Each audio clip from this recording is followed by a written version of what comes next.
Hi, my name is Natalie and welcome to my professional showcase. I was placed at a Catholic private school on the Sunshine Coast, which was a P6 campus. I was in a Year 6 class and the Year 6 cohort consisted of 149 students over 5 classes. Embracing my English specialisation, I decided to focus on literacy curriculum.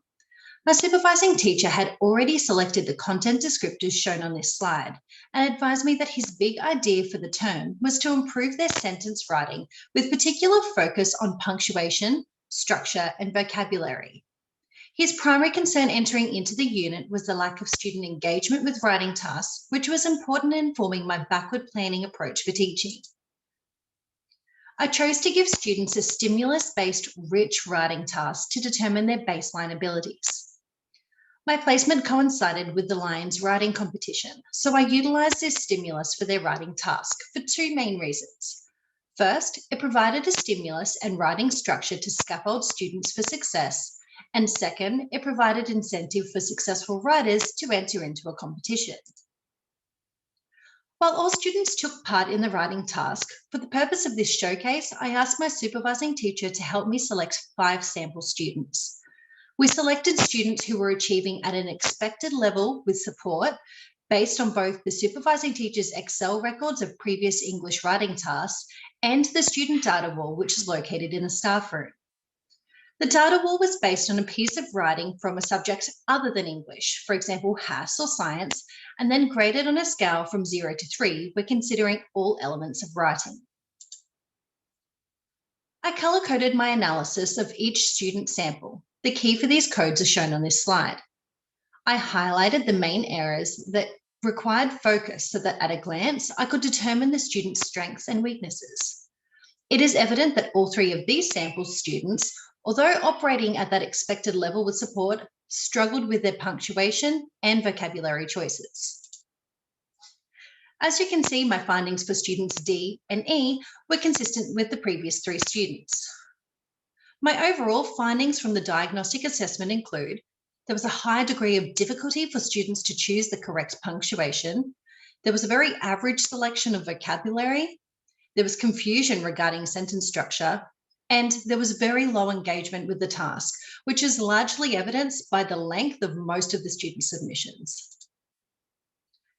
I chose to implement the VCOP literacy program developed by Andrel Education to address the weaknesses identified in my diagnostic assessment.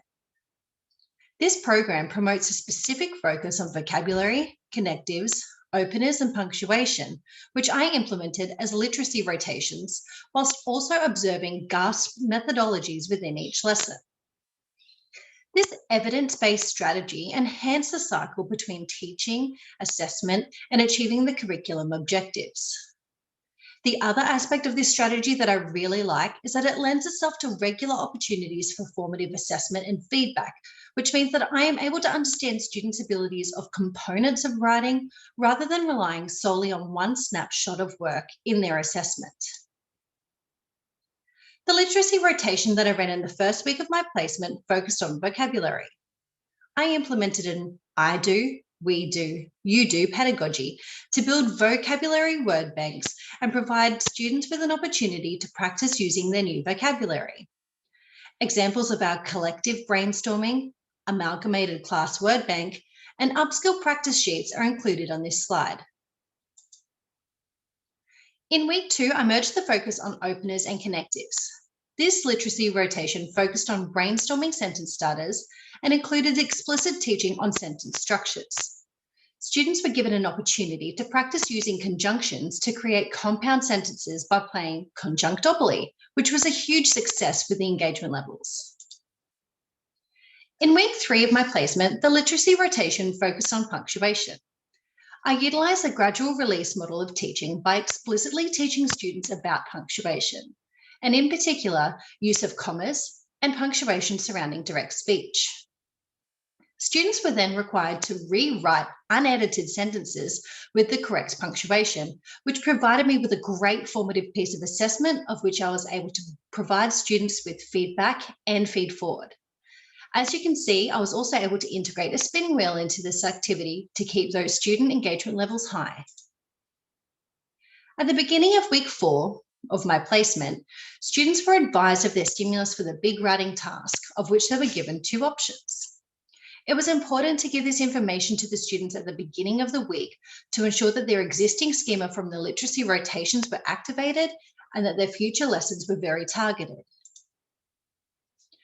To prepare for the big write, I conducted 3 shorter rotations over 2 days to ensure that students felt confident and familiar with the stimulus prior to undertaking the writing task. I started by reading the story Girl on Wire to the students and prompted a class discussion about the vocabulary modelled in the story to depict both fear and storms. I also developed a comprehension activity regarding the story, which provided formative assessment on the students' ability to connect the text to their own experiences. The second rotation required students to draw on the vocabulary previously built to describe the sounds of light rain, heavy rain, and a thunderstorm in response to visual and audio representations of each.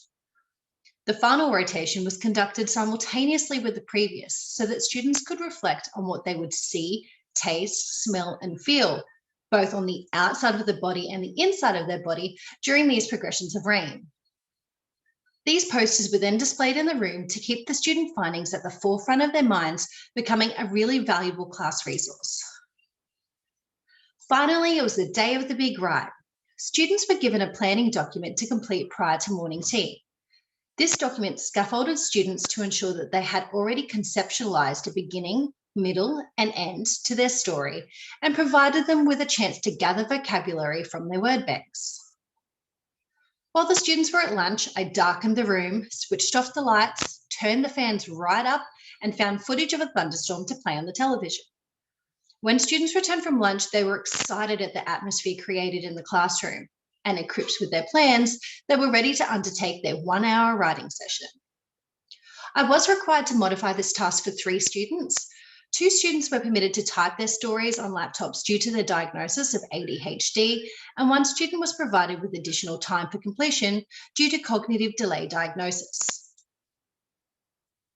The summative writing task was assessed against a rubric, and I also implemented the same colour coding technique in order to determine at a glance whether there had been improvement between the diagnostic and final writing pieces.